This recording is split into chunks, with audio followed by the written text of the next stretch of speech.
Instrument जब भी हम इस इंस्ट्रूमेंट का यूज़ करते हैं, जब भी हम वाइटलोग्राफी यूज़ करते हैं फॉर द वाइटलोग्राफी, तो हम कुछ अपने प्रिकॉशंस लेते हैं, ठीक है। तो मैं बताता हूँ हम क्या क्या प्रिकॉशंस होंगे और हम क्या क्या चीज़ें चेक करेंगे, ठीक है। हमारे चेक पॉइंट्स क्या क्या रहने वाले हैं।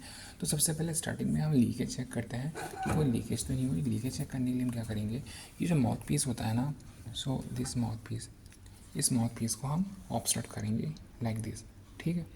इसको ऑब्स्ट्रक्ट करने के बाद हम जो बेल होगा ना, इसे नीचे की तरफ कंप्रेस करेंगे, ठीक है। बेल को नीचे की तरफ कंप्रेस करेंगे। अगर बेल हमारी कंप्रेस नहीं हो रही, इट मीन्स कोई लीकेज नहीं है। बट अगर बेल हमारे नीचे कंप्रेस हो रही है while covering this mouthpiece, while obstructing this mouthpiece, तो इट मीन्स कि वहाँ पे लीकेज है, ठीक है। तो मेक श्योर कि हम लीकेज सबसे पहले चेक करते हैं। उसके बाद हम इस कैलिबर करते हैं। सबसे पहले हम इसको always set to the zero, pointer को हम हमेशा ज़ीरो पे सेट करेंगे सबसे पहले। सपोज पॉइंटर यहाँ है तो हमें ऑलवेज इसे सेट कर देंगे हम ज़ीरो पे। अब ज़ीरो पे सेट हो गया ये। उसके बाद सब्जेक्ट होगा, हम subject should be standing facing towards this vitalograph, ठीक है। तो सब्जेक्ट जो भी होगा वो वाइटलग्राफ के टूवर्ड्स फेस करके खड़ा होना चाहिए, ठीक है।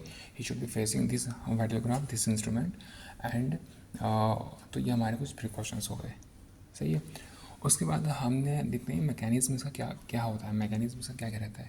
तो मैकेनिज्म क्या होता है कि हम जब भी इसमें माउथ पीस में फोर्सफुल एक्सपायर करते हैं, आफ्टर द फोर्सफुल इंस्पिरेशन के बाद जब हम फोर्सफुल एक्सपिरेशन करते हैं, तो एक्सपायर्ड एयर इस कोरोगेटेड रबर ट्यूब के थ्रू जाती है हमारी इनर सिलेंडर में, ओके। और इनर सिलेंडर में जाने की वजह से वहाँ पे वॉल्यूम ऑफ एयर इंक्रीज़ होता है। तो जब वॉल्यूम ऑफ एयर इंक्रीज़ होगा तो ये बेल हमारी राइज करनी स्टार्ट होगी, ठीक है, लाइक दिस वे। जैसे जैसे बेल राइज करेगी वैसे वैसे हमारा रीडिंग भी हम मूव कर रही है, सो वी कैन सी, ठीक है। और जहाँ ये बेल हमारी मैक्सिमम जाके रुक जाएगी, हम वहाँ पे रीडिंग चेक कर लेंगे कि पॉइंटर पे क्या रीडिंग सही है, तो वही हमारी वाइटल कैपेसिटी होगी, ठीक है। तो मैं दिखाता हूँ कि किस तरह से बेल मूव करने से पॉइंटर मूव होता है। सो हम देख सकते हैं इसमें, मैं जैसे जैसे बेल को राइज करूँगा, ठीक है, वैसे वैसे पॉइंटर भी हमारा मूव हो रहा है, ओके, ऐसे समझते हैं।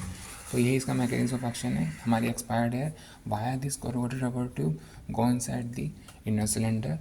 इनर सिलेंडर में जाने के बाद because of volume of air increase inside the cylinder, इस वजह से ये हमारा बेल राइज करना स्टार्ट होता है।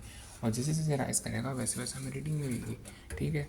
और ये एक पॉइंट पर आके पॉइंटर हमारा स्टॉप हो जाएगा, तो जहाँ पे ये स्टॉप हुआ वो हमारी रीडिंग है, ठीक है। सो ये था हमारा इसके बारे में। हम इसका पार्ट देख सकते हैं, this is the hook right here, we have the string, ये स्ट्रिंग देख सकते हैं हम, और we have the pulley, okay. So इसको क्या कहते हैं, ये जो रेडिश पार्ट है ना हमारा, जो रेडिश पार्ट है it is the outer disc, whitish part जो है it is the inner disc. Outer disc हमारी मूवेबल होती है, so we can see move हो सकती है। इनर डिस्क हमारी नॉन मूवेबल होती है, ये मूव नहीं होती, सही है। और उसके बाद सो हमने देख लिया, ये है हमारा वाइटलोग्राफ।